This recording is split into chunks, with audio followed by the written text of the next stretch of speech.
आइए, सुनिए, देखिए, समझिए सनातन सत्य। जैसी दृष्टि वैसी सृष्टि, दृष्टि विज्ञान। कुदरत, कुदरती रचना एवं कुदरत के कानून से शाश्वत सुख की प्राप्ति। जोधपुर के परम पूज्य महात्मा उपासक प्रोफेसर डॉक्टर सोहन राज तातेड़ के निर्देशन में सनातन सत्य। जैसी दृष्टि वैसी सृष्टि, दृष्टि विज्ञान।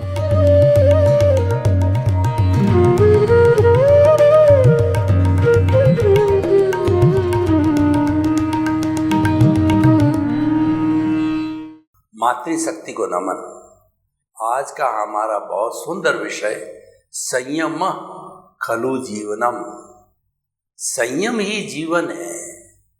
अगर आप मुझे कहो कि भारतीय संस्कृति के सभी धार्मिक ग्रंथों में से एक शब्द ऐसा निकालो जो कि यूनिवर्सल बनने की अर्हता रखता हो, एक ऐसा शब्द जो यूएनओ यूनाइटेड नेशन ऑर्गेनाइजेशन में भी वह विश्व धर्म बनने की योग्यता रखता है, तो मैं शब्द कहूँगा संयम। इतना अच्छा शब्द है कि अगर आप एक शब्द को जीवन में लागू कर दो तो आपको कुछ भी लागू करना शेष नहीं है।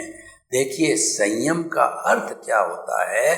अनुशासन में रहना, नियंत्रण में रहना, किसी दूसरे का अहित न हो ऐसा कार्य होना, परहित सरिस धर्म नहीं भाई। किसी के प्रति बुरे भाव न रखना, किसी को धोखा न देना और किसी का हक नहीं छीनना, किसी के साथ अन्याय नहीं करना, यानी मानव धर्म को रिप्रेजेंट करने वाला। और मैं तो यहाँ कहूँगा कि जीव मात्र को जो है, जीव मात्र का धर्म अगर कोई है तो वो संयम है। संयम के लिए कहा गया है संयम खलु जीवनम। संयम ही जीवन है। संयम के अतिरिक्त जीवन नहीं है।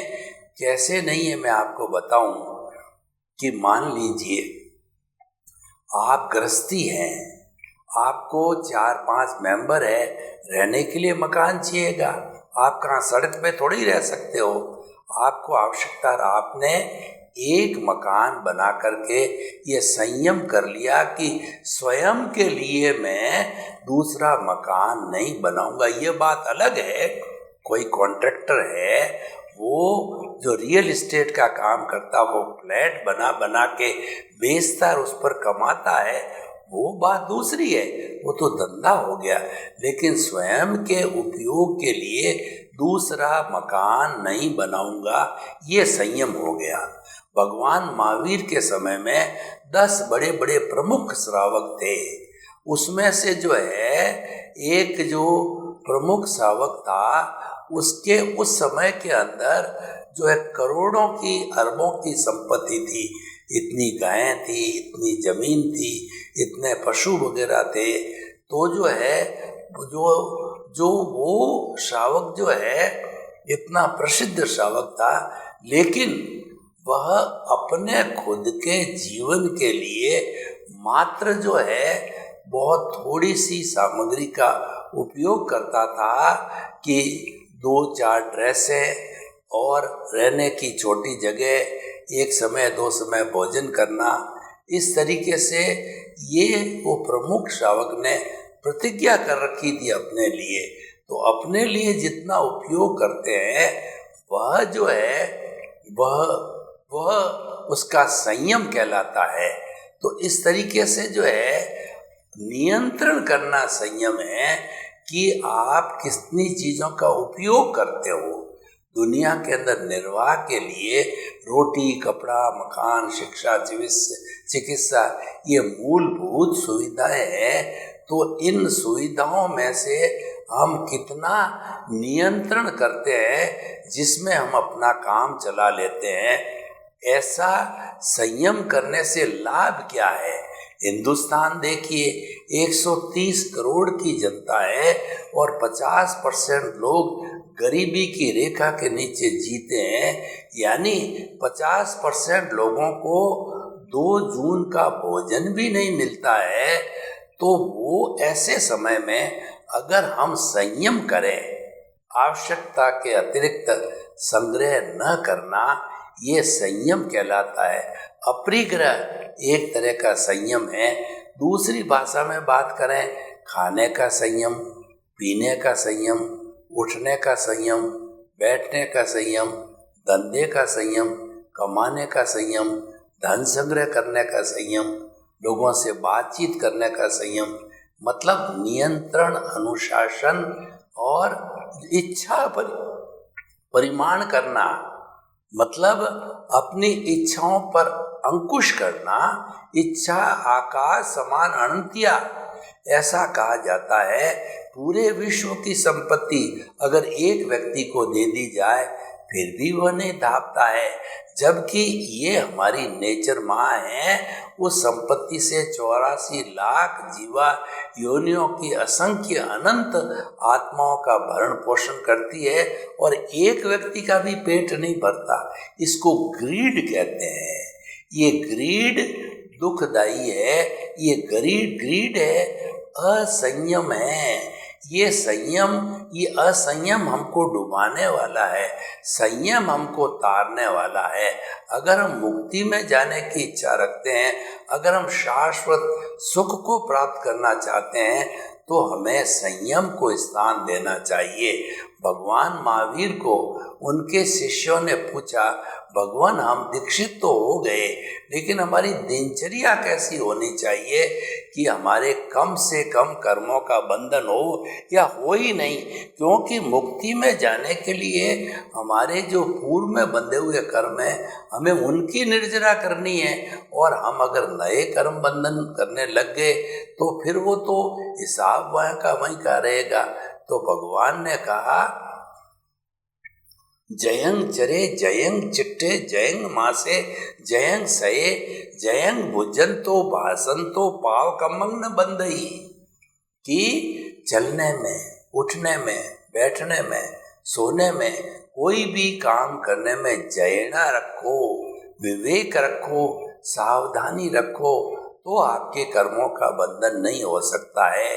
विवेके धम्मम आइए, विवेक ही धर्म है। चलने में आप देख के चले, कोई कीड़ा मकोड़ा आपके पैर के नीचे नहीं आएगा। और आप बैठ रहे हो तो जगह पूंछ के बैठे तो कोई बेचारा छोटा मोटा जीव होगा वो अलग हो जाएगा। सो रहे हो तो आपने झटक करके पूंछ के सोया तो जीव की बेचारे की रक्षा हो गई।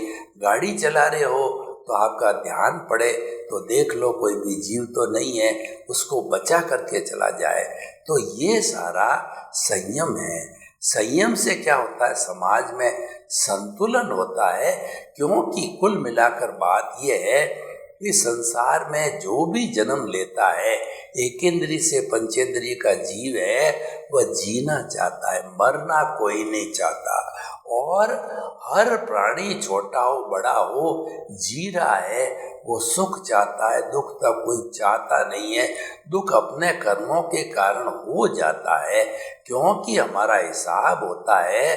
तो हर समय जो चाहते हैं वह होगा भी नहीं, तो वह तो हो जाता, वो बात अलगता होता है, पर वो चाहता नहीं है। तो हम ये कहना चाहते हैं, ये सारा संतुलन कब बैठेगा, जबकि हम संयम का पालन करेंगे। और जो सन्यासी बनते हैं वो पूर्णतया जो है संयमित होते हैं। जो जैन धर्म के साधु होते हैं वो 9 कोटिक त्याग होते हैं उनके।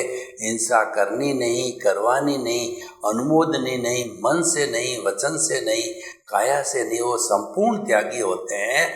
वो इस पर्यावरण के संपूर्ण हितैषी होते हैं। 100% वो हितैषी होते हैं, 100% वो अहिंसक होते हैं, क्योंकि संपूर्ण चीज़ों का उन्होंने त्याग किया है।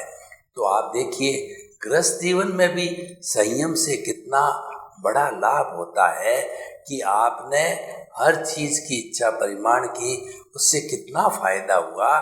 आपको कमाई जितनी है उसमें ही काम चल जाता है। और अगर घर का हर सदस्य अपनी इच्छाओं को, कामनाओं को, जो है तृष्णाओं को बढ़ाता रहेगा तो इतना पैसा कहाँ से आएगा। अगर व्यक्ति पूर्ति करना चाहेगा, सबको खुश रखना चाहेगा, तो उसको चोरी करनी पड़ेगी, अनैति करनी पड़ेगी, अपराध करना पड़ेगा, मिलावट करना पड़ेगा, तो उसकी आत्मा भारी होगी, वो बदनाम हो जाएगा और जो है वह जेल भी जा सकता है।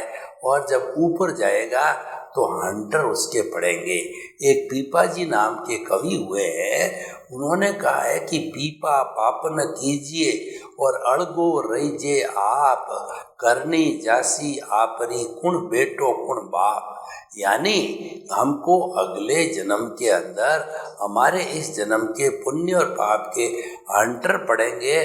तब जो है कोई भी आपके परिवार का सदस्य जो है आगे नहीं आएगा कि इन्होंने हमारे लिए किया है तो इन कुछ मेरे हिस्से का हंटर मुझे मार दो। कोई भी आगे नहीं आना, इसलिए पाप नहीं करना चाहिए। और आपकी जो नीड है गृहस्थी के लिए, जो आपका रोटी कपड़ा मकान शिक्षा चिकित्सा आपके लिए, आपके परिवार के भरण पोषण के लिए आवश्यकता है। आपका अतिथि देवो भव, कोई अतिथि घर पे आवे वो आवश्यकता है, उसकी पूर्ति करने की आपको स्वीकृति है। ये जो है भगवान ने भी जो अनुव्रत दिया, महाव्रत तो जो सन्यासियों के लिए और अनुव्रत के अंदर जो गृहस्थी को दिया है, उसके अंदर स्थूल हिंसा को ध्यान नहीं दिया गया, क्योंकि स्थूल हिंसा तो गृहस्थी को करनी पड़ेगी। भोजन पकाने में, मकान बनाने में, कपड़े धोने में, बाल बच्चों का पालन करने में, व्यवसाय करने में स्थूल हिंसा तो होगी। इसीलिए हिंसा मुख्य 3 तरह की होती है।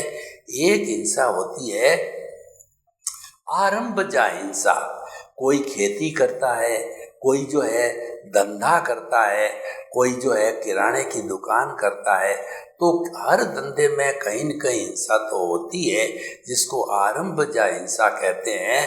तो ये हिंसा तो गृहस्थी को स्थूल अलाउ है। बाकी वो दूसरी हिंसा जो होती है वह होती है जो है हमारे कहना चाहिए कि विरोधजा हिंसा, यानी कि कोई हमारे पे हमला कर दे, सामने वाला कोई ग्रुप आकर के हमको मारे पीटे, या कोई दूसरे देश हमारे पे हमला कर दे, यानी हमारे पे कोई आत्मरक्षा करने का काम आ जावे, तो वो तो उसका फेस हमको करना पड़ेगा। हिंसा भी हो सकती है तो वो तो करनी पड़ेगी, क्योंकि उसके बिना हमारी सुरक्षा नहीं है। लेकिन एक तीसरी होती है संकल्पजा हिंसा। आप देख रहे हो कि चींटी चल रही है और आपने उसके ऊपर पैर दे दिया, कीड़ी लग रहा है उसके ऊपर आग डाल दी, उसके ऊपर पानी डाल दिया, तो बेचारे को वो तो उसकी मौत होनी है। आपको 1 बाल्टी पानी चाहे अपकाय के जीवों का, आप 10 बाल्टी गिरा रहे हो, तो वो तो पानी के जीवों की हिंसा होनी है। और पृथ्वी का है, आपको 1 मकान चाहिए और आप खड्डे खोद खोद करके 10 मकान बना रहे हो, तो वह तो जो संकल्पजा हिंसा है।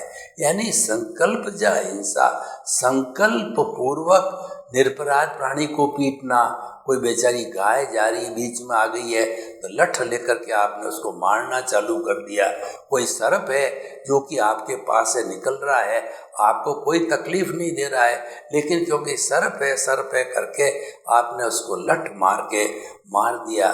तो कोई बेचारा मच्छर है जो उड़ रहा है, आपने देखा मेरे को काट देगा और दोनों हाथों से उसको मार दिया। ये संकल्पजा हिंसा किसी भी सूरत में अलाउड नहीं है, क्योंकि ये संकल्प पूर्वक की गई है। ये तो गृहस्थी को या अनुवृत्ति को भी अलाउड नहीं है, तो इसको रोकनी चाहिए। जैसे हिंसा और अहिंसा का संबंध है, वह जो है वो चेतन प्राणी के साथ होता है। दूसरा, इस संसार के अंदर 2 तरह की जो जो कंपोनेंट्स होते हैं या द्रव्य होते हैं, एक चेतन द्रव्य और एक जड़ द्रव्य। जड़ द्रव्य को तो मारो पीटो ठोको काटो, उसके अंदर कोई हिंसा होती नहीं है। चेतन तत्व है, चाहे एक इंद्रिय, द्वेंद्रिय, त्रिंद्रिय, चतुरेंद्रिय, पंचेंद्रिय कोई हो, तो उसको पीटा जाए, उसके अवयवों को तोड़ा जाए, जैसे पेड़ की टहनी को काटा जाए, फूल को जो उखाड़ दिया जाए, ये सारे चेतन तत्व है, तो वो तो हिंसा है ही है। तो वह जो हिंसा जो है उसको रोका जाना चाहिए, क्योंकि उसके भी वैसा ही आत्माएं जैसे हमारा आत्मा, उसमें भी वही आत्माएं जैसी हमारे भीतर आत्मा होती है, तो इसीलिए उसको हमें रोका जाना चाहिए। तो संयम करने का अर्थ ये होता है कि हम समस्त तरह की हिंसा पर अंकुश लगावें, उस पर कंट्रोल करें। और हिंसा अहिंसा की बात हम कहते हैं चेतना पे लागू होती है, और ये हिंसा कुल जो है 108 तरह से होती है। मैं आपको बताता हूँ कि जो है जैसे हमारी जो है आरंभ, समारंभ और सरंभ, 3 तरह की बात होती है। एक तो सरंपजा है, सरम का मतलब दिमाग में विचार आया कि मुझे करोड़पति बनना है, फैक्ट्री करनी है, तो ये विचार फैक्ट्री करनी है, हिंसा का विचार आया, इसको सरंप कहते हैं। और आरंभ, फिर मैंने जमीन खरीदी और फैक्ट्री के लिए लेआउट दिया, खड्डे खुदाए, ये आरंभ, सरंभ, आरंभ। और समारंभ, फैक्ट्री चालू कर दी, बॉयलर चला दिया, और जितनी हिंसा की चालू, 3 तरह की हिंसा, 3। अब आप गिनते रहिए, मन से, वचन से, काया से। मन से किसी के प्रति बुरा सोच करके, वचन से किसी को गाली गलौज करके और उसका तिरस्कार करके, वचन काया से किसी को मार के, पीट करके, और किसी को ठोक के, घायल करके, मर्डर करके। तो ये हो गया कि जो है आरंभ, समारंभ और सरंभ, इनटू 3 गुणा किया हमने। वो 3 जो हो गए वो हमारे मन, वचन, काया। तो ये हो गया 3 3 9। और उसके बाद अब चलिए क्रोध, मान, माया, लोभ। तो ये चारों से जो है हिंसा होती। क्रोध भी अपने आप में हिंसा है, दूसरे के ऊपर करते हुए हिंसा होती है। अहंकार हिंसा है, माया हिंसा है, लोभ हिंसा है। तो 9 को हमने 4 से गुणा किया, ये 36 हो गया। और एक होता है 3 कर्ण, करना, करवाना, अनुमोदना। हमने जो हिंसा खुद ने नहीं की है, ये तो हो गया एक करण। और हिंसा किसी से कह करके करवाई, ये कराना। और कोई भी हिंसा कर रहा है उसकी हमने अनुमोदना कर दी, तो करवाना, करना और अनुमोदना, 36 को 3 से गुणा किया, तो ये 108 तरह से हिंसा होती है। ये स्थूल हिंसा तो गृहस्थी को करनी पड़ती है, साधु को अलाउ नहीं है। लेकिन जो है सब तरह की हिंसा का संयम हमको करना बहुत जरूरी है, वो संयम हमें करना चाहिए। वही आज का विषय है कि संयमः खलु जीवनम, संयम ही जीवन है। अगर हम इस बात को जो है हम वैश्विक स्तर पर ले जावे, यूएनओ पर ले जावे, यानी विश्व के समस्त देश जो है ये संयम करे कि किसी देश पर हम चला के साम्राज्य के लिए हमला नहीं करेंगे, निःशस्त्रीकरण का पालन करेंगे, तो देखिए कितना बड़ा भला हो गया होगा। आज पूरे विश्व के अंदर सारे देश है अपना लगभग 70-75% अपने बजट का सुरक्षा पर लगाते हैं, यानी वो जल सेना, थल सेना और नभ सेना पर लगाते हैं, और जो है उनकी सुरक्षा पर लगाते हैं। वही अणु बमों पर, एटम बमों पर लगाते हैं। और वही जो है सारा पैसा अगर लोगों पे लगाया जाए तो जगत कल्याण, जन कल्याण की बात हो जाती, लोक कल्याण की बात होती, लोगों का लिविंग स्टैंडर्ड बढ़ता है, लोगों को रोजगार मिलता है, लोग सुखी रहते हैं। तो इन सब को जो है कैसे रोका जाता, संयम से रोका जाता है। इसलिए 210 कंट्री जो यूएनओ के अंदर जो आते हैं मीटिंग वगैरह के लिए, वहाँ पर जो है वो संयम शब्द का डिस्कशन होना चाहिए, उसकी परिभाषा होनी चाहिए, और जो सभी प्रतिनिधियों को ये समझाना चाहिए कि आप जीवन में संयम का पालन करो, हर तरीके से व्यक्तिगत जीवन में पालन करो, और जो देश का संबंध है देश के जीवन में पालन करो, और विश्व के स्तर भी पालन किया जाए। हर व्यक्ति जो है, हर व्यक्ति, हर राज्य, हर देश जो है संयम का पालन करने लग जाएगा, तो आज जितनी भी जो है हमारा ये जखीरा जो खड़ा हुआ है, जो कि 7 मिनट में पूरे विश्व को खत्म कर सकता है, ऐसी नौबत कभी भी आने वाली नहीं है। यानी पूरा सब देश है, पूरा विश्व वसुधैव कुटुंबकम बन जाएगा।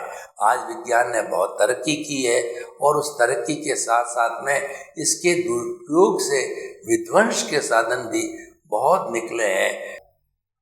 एक होती है श्रम की संस्कृति। श्रम व्यक्ति को करते रहना चाहिए।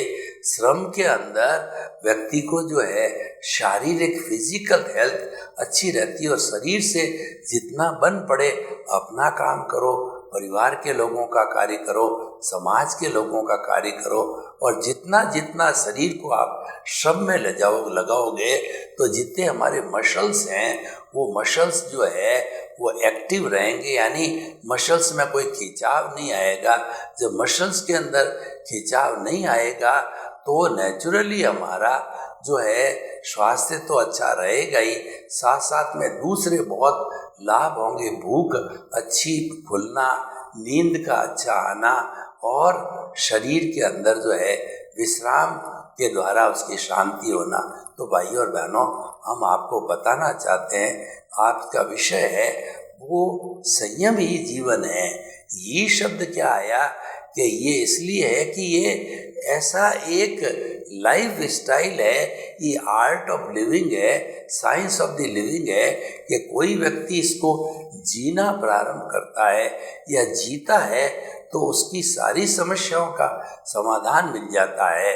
ये जो हमारा संयम है, इसमें सब तरह की समस्याओं का समाधान है, चाहे आपकी व्यक्तिगत हो, पारिवारिक हो, सामाजिक हो, आर्थिक हो, राजनीतिक हो, हर एक में संयम करके और हम जो है इन बुराइयों से निजात पा सकते हैं। क्योंकि संयम करने से ऑटोमेटिकली हमारे भीतर सहन करने की शक्ति आ जाती है, हमारा इच्छा परिमाण हो जाता है, हमारी कामनाओं पे, तृष्णाओं पे अंकुश लग जाता है। जो लोग संयमी होते हैं उनके लिए कहा गया है कि चाह गई चिंता मिटी, मनुआ बेपरवाह, जिनको कुछ न चाहिए सो ही शहंशाह। इस दुनिया में शहंशाह फक्कड़ वो लोग होते हैं जिन्होंने अपनी कामना को जीत लिया, जिन्होंने अपनी कामना पर संयम कर दिया, तो उनके लिए तो जो है वो सारा सुख ही सुख होता है। और संत पुरुष क्या करता है? यही करता है कि संत पुरुष जो है अपनी कामना पर नियंत्रण करता है। तभी कहा गया है सदा दिवाली संत के और 12 महीने बसंत के। संत वह होता है जो शांत होता है, और शांत वह होगा जो कि अपनी इच्छाओं पे अंकुश करेगा, संयम रखेगा, इच्छा परिमाण करेगा। तो ये सब बातें इस बात के लिए है कि संयम हमारे जीवन में उतरना चाहिए। संयम की जो थ्योरी है बहुत गुणकारी थ्योरी है, लेकिन वो जितना भी जीवन में उतरता है वो उतना उतना लाभकारी है। संयम एक ऐसी चीज है जिसका कोई साइड इफेक्ट नहीं है, और संयमी व्यक्ति किसी तरह का दिखावा नहीं करता है। संयमी व्यक्ति अभय होता है, क्योंकि वो अपनी इच्छाओं पर कंट्रोल करता है, उसको भय किस बात का। और जो व्यक्ति, कहना चाहिए कि व्यक्ति जो सत्यवादी होता है उसको तो कहीं भय लगेगा ही नहीं। सत्य और अभय का जोड़ा है, सत्य और संयम का जोड़ा है, और जो है वह हमारी जो ऑनेस्टी है उसका भी संयम का जोड़ा। यानी संयम एक ऐसी वस्तु है, ये पारसमणि, चिंतामणि रत्न, ये नंदनवन, ये कामधेनु और ये वैतरणी नदी है कि जो भी इसको प्राप्त करता है, जो भी इसका पालन करता है, इसको सुख ही सुख मिलने वाला होता है। जैसे कस्तूरी होती है, वो तो कोई भी उसकी सुगंध ले सबको अच्छी लगेगी, और चंदन है वो जो भी अपने चमड़ी पे लगाए ठंडक पहुंचाएगी, क्योंकि वो उनका गुण है। तो संयम का गुण है कि जीवन के अंदर शांति देना, सुख देना, सुकून देना। तो हम अपने मानव जीवन को अच्छा बनाना चाहते हैं, हमारा गृहस्थ जीवन अच्छा हो, हमारा व्यक्तिगत जीवन अच्छा हो, हमारे बाल बच्चों को संस्कार मिले, हम माता पिता की अच्छी सेवा कर सकें, तो हम बिजनेस के अंदर अच्छे बने रहें। तो हम आपको एक ही राय देते हैं कि आप हर फील्ड में संयम का पालन करो। संयम का अर्थ होता है आपकी फालतू कामनाओं पर अंकुश लगाना, और जो है लोगों के साथ दुर्व्यवहार को रोकना, सबके साथ अच्छा व्यवहार करना। तो मैं कहना चाहूँगा संयम खलु जीवनम एक वैश्विक कॉन्सेप्ट है। सर्वे भवन्तु सुखिनः, सर्वे सन्तु निरामया। लोग के सब जीवों को सुख मिले, शांति मिले, आनंद मिले, उनके जीवन में संयम उतरे। आपके प्रति मंगल भावना।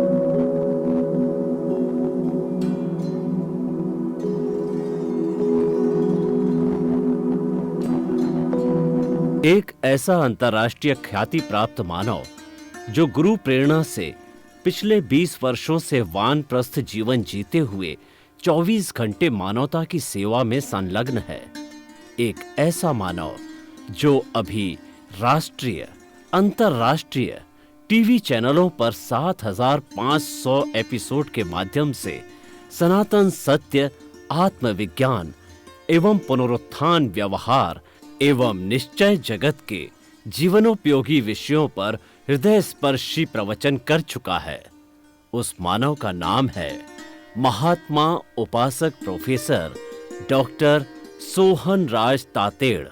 प्रोफेसर तातेड़ द्वारा योग, दर्शन, शिक्षा विषयों पर रचित पीएचडी स्तर के 250 शोध ग्रंथ भारत के 100 प्रतिष्ठित विश्वविद्यालयों में शोधार्थी पढ़ रहे हैं, तथा वे सभी शोध ग्रंथ वहां की सेंट्रल लाइब्रेरियों में उपलब्ध हैं।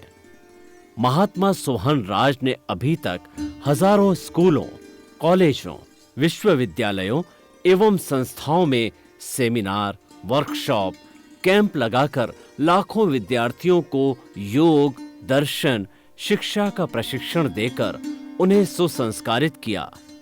डॉक्टर तातेड़ ने भारतीय संस्कृति उत्थान के 4000 से अधिक समसामयिक विषयों पर आर्टिकल लिखकर ऑनलाइन जर्नल, पत्रिकाओं, वेबसाइट्स पर प्रकाशित किया, जिसका उपयोग लाखों पाठक कर रहे हैं।